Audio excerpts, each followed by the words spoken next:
Shalom saudara-saudari, sahabat-sahabatku yang dikasihi oleh Tuhan Yesus Kristus.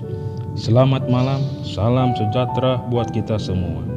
Sebelum kita merenungkan firman Tuhan pada malam ini, yang saya ambil dari pedoman pendalaman Alkitab, Sekolah Sahabat Dewasa, Triwulan 3, tahun 2020. Menjalin persahabatan untuk Allah.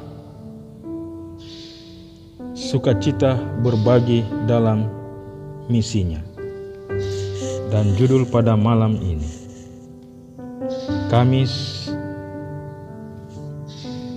16 Juli 2020, dengan judul Merasakan Peluang-peluang yang tersedia. Sebelum kita mendengarkan dan merenungkannya, mari kita berdoa. Bapa kami yang di surga, dikuduskanlah namamu.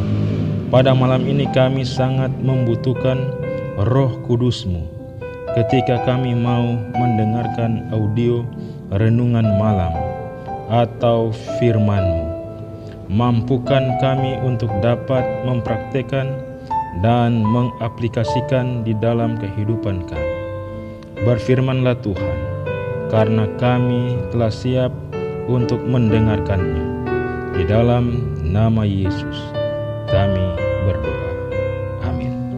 Saudara-saudaraku, sahabat-sahabatku yang dikasihi oleh Yesus Kristus, merasakan peluang-peluang yang tersedia. Kitab Kisah Para Rasul dipenuhi dengan kisah-kisah tentang bagaimana murid-murid memanfaatkan peluang-peluang yang tersedia untuk kemajuan kerajaan Allah.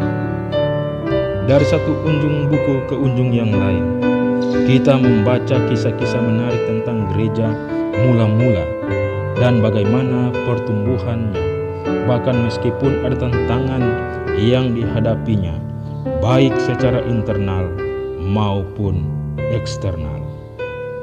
Dalam 2 Korintus 2 ayat 12 dan 13, misalnya Rasul Paulus menceritakan pengalamannya di Troas.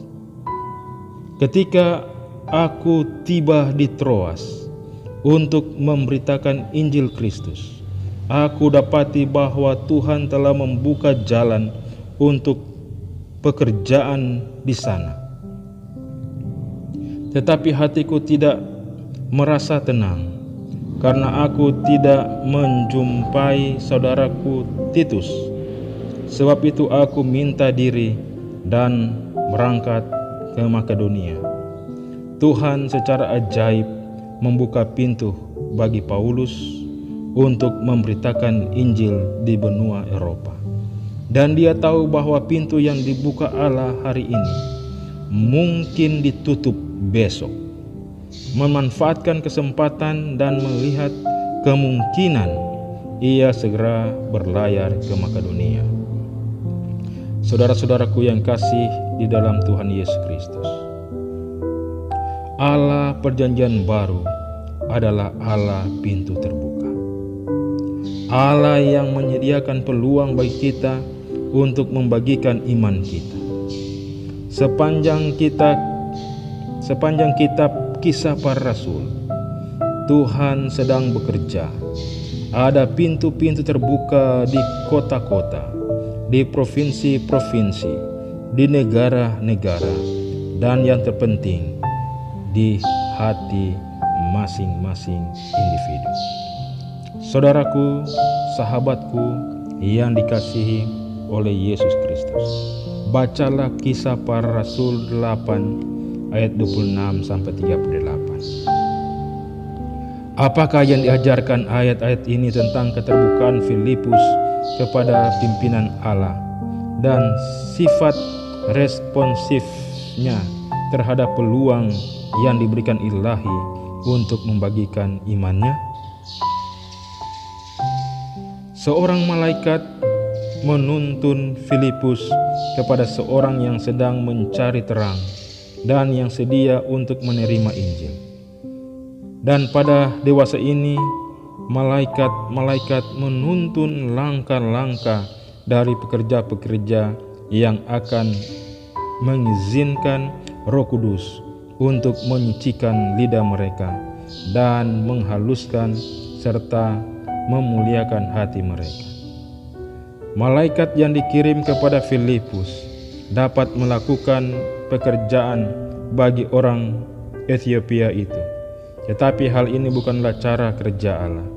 Adalah rencananya bahwa manusia harus bekerja untuk sesama mereka. Ellen G. White, Alpha dan Omega, jilid 7, halaman 92. Saudara-saudaraku, sahabat-sahabatku,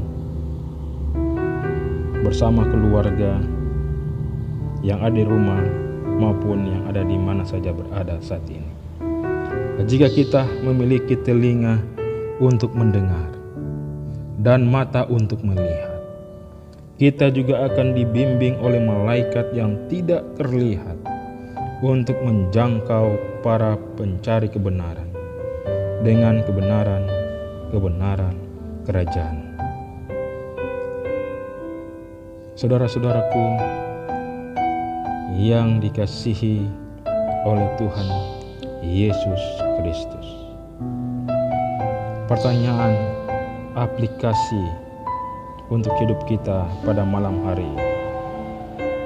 Perhatikan betapa kitab suci adalah pusat dalam kisah ini.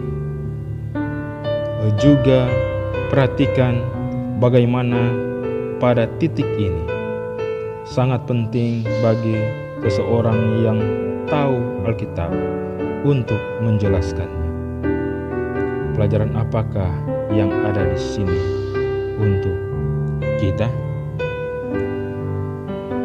Saudara-saudaraku yang kasih di dalam Tuhan kita Yesus Kristus, marilah kita pada malam hari ini minta kuasa Roh Kudus Tuhan untuk dapat dimampukan untuk merasakan peluang-peluang yang tersedia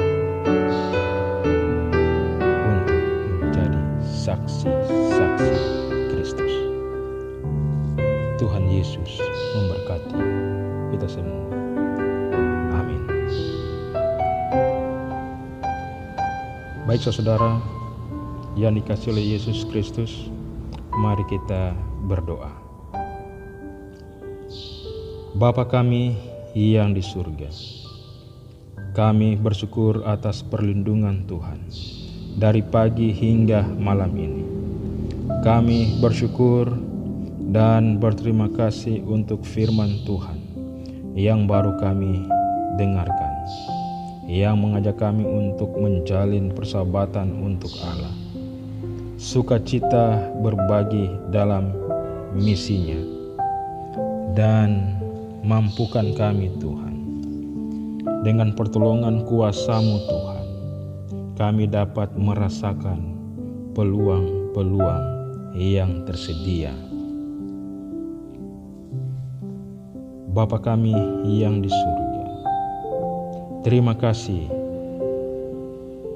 Tuhan untuk kasih karunia-Mu yang akan Tuhan anugerahkan bagi kami.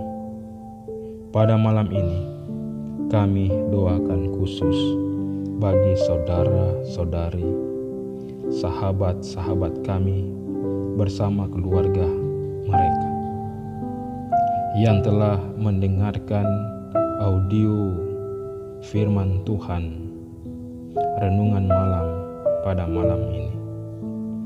Kiranya Tuhan Yesus senantiasa memberikan kesehatan, keselamatan, kesejahteraan, serta kesuksesan dalam pendidikan, pekerjaan, pelayanan, serta perlindungan, dan akan diberkati di dalam segala hal. Dan ketika kami beristirahat malam ini, jaga dan lindungi kami. Berikan tidur yang nyenyak dan bangunkan besok pagi dengan tubuh yang sehat dan diberkati oleh Tuhan. Inilah doa dan permohonan kami. Di dalam nama Yesus, Tuhan adalah Juru Selamat kami. Amin. Kiranya damai sejahtera dan kasih karunia Tuhan Yesus yang melimpah-limpah akan menyertai kita semua dari malam ini sampai Maranatha. Sampai bertemu di dalam renungan malam selanjutnya. Selamat malam dan Tuhan Yesus memberkati.